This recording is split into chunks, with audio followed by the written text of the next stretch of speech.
If you find yourself building multi-nested if functions, consider VLOOKUP as an alternate and as a better alternate. So over here we've got some text tables. Basically what we're trying to do is work out where do we fit in these bands, and you'll see we've had to build this if. If you're bigger than this but less than this, give me that. If you're bigger than this, etc. So this is what it looks like when we've separated it out.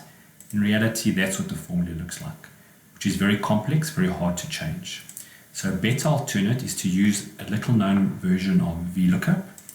So we're going to go, you'll see I'm going to do a VLOOKUP.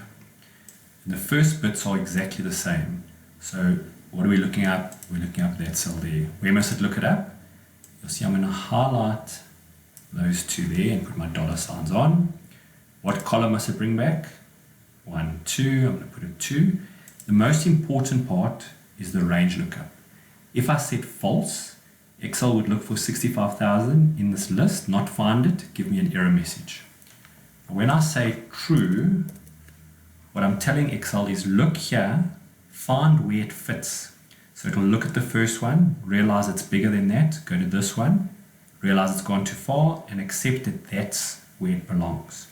So when I say OK, and I copy it down, you'll see I get the exact same numbers, but the formula is much shorter and a lot easier to handle. So if, for example, someone came and said there's a new band, for this one, I'm going to have to fix this formula. For the VLOOKUP, all I need to do is go insert a line somewhere, put in the new information, and Excel will do the rest.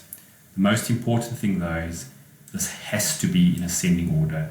Excel assumes that these will all be bigger than the one before.